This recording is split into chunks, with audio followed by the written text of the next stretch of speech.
Si esta es la primera vez que me escuchas o que escuchas de nuevo este tercer episodio de la segunda temporada de Charlas con Sector Nostalgia, bienvenidos. Mi nombre es Aaron Coré y hoy vamos a hablar acerca de los natalicios. Y para esto considero que es necesario retornar al tiempo de la Edad Media, a lo medieval y a sus historias, porque hay un espacio en la provincia de Brabante, en Bélgica, donde existió una mujer que fue condenada a muerte alrededor del siglo XII. Y ese acto fue, por supuesto, totalmente injusto, ya que se le calumnió, se le difamó. Ahora, la historia nos habla de una mujer llamada Genoveva de Brabante. Era bellísima, hija de duques, era virtuosa. Ella se casa con Sigifredo, pero al paso del tiempo, este hombre tiene que acudir a luchar contra los moros. Deja a su amada al cuidado de un fiel mayordomo. Para él, este hombre era de confianza y se llamaba Golo. Y este mayordomo se deslumbra ante la belleza de Genoveva, la pretende, ella lo rechaza porque ama profundamente a Sigifredo. ¿Y qué sucede cuando un ser tan mezquino no puede poseer a una persona? Eres muy inteligente, ¿lo sabías? Por eso yo considero que siempre para mí es un gusto charlar contigo. El ser mezquino dice lo siguiente: si no eres mía, no serás feliz. Así que si yo no te poseo, tú no amarás y no vivirás en paz, y el único acto con el cual me puedo vengar es con el de la difamación y, de ser preciso, con el de la muerte. Así que lo que hace Golo es calumniarla, difamarla, maquina una trampa, y en esa trampa tiene que caer un sujeto fácil de manipular. El plan es el siguiente: la manda a encerrar, y en ese encierro nace su hijo. La encierra en el calabozo del castillo, mientras envía una carta a Sigifredo contándole una versión propia de los hechos, de unos hechos que estaban llenos de infamia. ¿Y qué es lo que hace Sigifredo? Es lamentable, ¿verdad? Le creyó todo a Golo y no a Genoveva. Lo que hace es desterrarla de su vida, y en ese destierro, aún no estaba contento, ordena que asesinen a ella y a su propio hijo. Y en esa profundidad del bosque, Genoveva suplica por la vida de ella y por la de su hijo, porque si ella muere, el hijo muere. Así que la súplica era por los dos.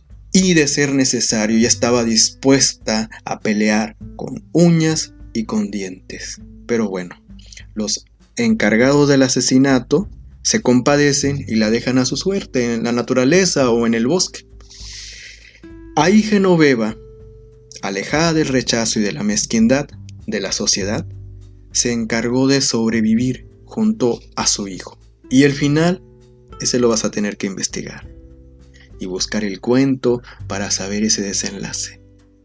Bueno, esta historia la escribe maravillado un jesuita para hacerle justicia a la verdadera Genoveva, y después vienen más escritores que la siguen escribiendo, hacen su propia versión, y hasta el músico Robert Schumann creó su propia Genoveva a través de la ópera. Y esta historia llega hasta los oídos de mi bisabuela Teresita. Se la cuenta a mi abuela Panchita y ella a mi madre Alicia. ¿Y qué crees que hizo Alicia? Así es, nos contó su propia Genoveva a mis hermanas y a mí cada domingo que ella descansaba de andar trabajando en casas. Y la primera vez que ella nos lo cuenta me cautivó y pedíamos que nos la contara cada domingo. Y fíjate que lo curioso aquí es que también Alicia fue condenada al destierro, y por parte de varios integrantes de la familia, de personas del pueblo, la destierran, y en ese destierro se encargó de que mis hermanas y yo sobreviviéramos en un lugar llamado Las Américas de Juárez. Está ubicado a las faldas de la Sierra Madre Oriental. Siempre lo menciono porque estoy orgulloso de esa zona. En Ciudad Victoria, Tamaulipas, por cierto, tuve la fortuna de retornar en diciembre del año pasado, porque ya tenía casi 10 años que no iba a ese lugar, pero fue gracias a mi amigo de la infancia llamado Carlos Herrera, quien conoce a Victoria como la palma de su mano. Él me llevó hasta la casa y también recorrimos la colonia. Gracias, amigo, en serio. Alicia construyó su propia ermita o casa bajo un mezquite con retazos de tela. Así sobrevivimos y ya lo he contado en capítulos anteriores. Aparte, ella, dentro de sus límites económicos, nos transmitió la disciplina del estudio y el de ser responsables al asistir a la escuela, porque pobre de cada uno si faltaba a la escuela. Pero bueno, y pienso que lo mejor que ella nos ha heredado a mis hermanas y a mí es una riqueza que el dinero de este mundo no puede contar. La historia de Genoveva, de Brabante, la relacioné siempre con la historia de mi madre. Así nació para mí esa historia y a la misma vez esa pasión por transmitir, por imaginar, por crear. Mi propia Genoveva de Brabante nació el 6 de febrero de 1961 en Nuevo Laredo, Tamaulipas. Hoy mi madre cumple años. ¿Ves todo lo que nos has heredado a mis hermanas y a mí, Alicia? Feliz cumpleaños, aunque no lo celebres, Bueno, crecí junto a los desterrados de esa zona o esa comunidad y ese sentido de comunidad lo viví en carne propia porque una vecina de una esquina nos cuidaba, otra veía por nosotros y otra estaba al pendiente de conseguirle a mamá recursos materiales, aunque sea de a poco, pero bien, ahí estaba el sentido de la comunidad y por eso es una fecha de muchos significados para mí de ahora en adelante, porque en el 2019, precisamente hablando de comunidad, ese día nace Mezquiteatro en la Universidad Autónoma de Nuevo León, por medio del acercamiento a la comunidad estudiantil, en ese entorno de presencialidad que por supuesto todos extrañamos. Y luego viene la virtualidad y hubo que sobrevivir en medio de un alejado bosque, arreglármelas para estar en pie como los innumerables mezquites que he admirado de Ciudad Victoria, Tamaulipas, por lo que fue comenzando la escritura, la reseña, el análisis de un Ibsen, de un Federico García Lorca o una Pina. También se ha colaborado con Sector Nostalgia para llevar a ustedes entrevistas, difundir a los grandes actores, dramaturgos, músicos, bailarines, directores, iluminadores escénicos. Hemos tenido la dicha de entrevistar a ellos y a compañías teatrales próximamente a través de este canal, por supuesto. Y este mes compartiré el texto que realicé en la comunidad estudiantil a manera de festejo, la historia de un loco llamado William Harvey, que está dedicada a todos aquellos que han llamado locos. Y a finales de ese mismo año también sucede que fui invitado a una mesa de diálogo titulada La educación que nos demanda el mundo actual, dentro de la gran feria del libro, y era la primera edición, lo recuerdo muy bien, y me invita un compañero universitario llamado Gustavo Ángel. Te envío un saludo y fuerte abrazo, amigo. Sabes que pienso que no debes dejar de innovar, debes seguir difundiendo la cultura en la universidad, de dar a conocer ese entusiasmo que te caracteriza, que hace tanta falta en la universidad.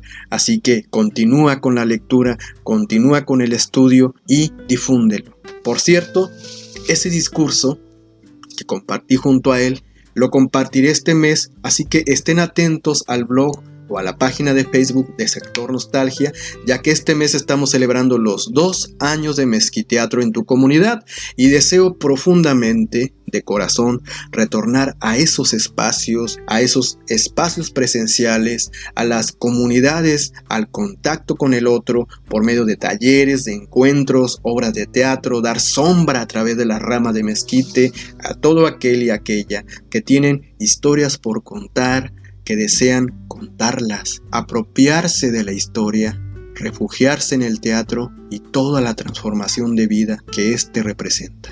Quiero seguir hablando sobre otra historia, pero ¿qué crees? Así es, se ha acabado el tiempo, pero ya sabes, hay que darle like a la página de Facebook, síguenos en Twitter, lo vas a encontrar así tal cual, Sector Nostalgia, ve al blog también, lee nuestros artículos, hay mucho material y suscríbete para que te lleguen notificaciones de cada artículo. También hay una caja donde puedes comentar, se envía directamente al correo sectornostalgia@gmail.com, así que hay muchas maneras de seguir charlando, ¿no crees? Y también quiero agradecer a cada país, a cada gente, a cada ser humano que está entrando, que nos escucha a través de Estados Unidos, de los estados de México y también los latinoamericanos. Muchas gracias. Por último, la despedida. Si estás en algún lugar de este mundo, en cualquier espacio y tiempo en que te encuentres, solo resiste, resiste. El teatro no puede desaparecer porque es el único arte donde la humanidad se enfrenta a sí misma. Arthur Miller. Mi nombre es Aaron Coré de Sector Nostalgia, Pasión por el Retorno.